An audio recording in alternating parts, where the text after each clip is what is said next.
In this video, I will show you how to fix and how to use Gpdate command to force group policy update on local or remote computer.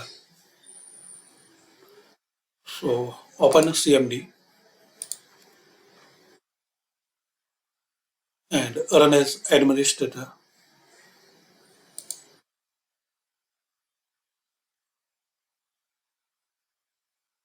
Now type this command line gp update slash space and slash force. Now press enter.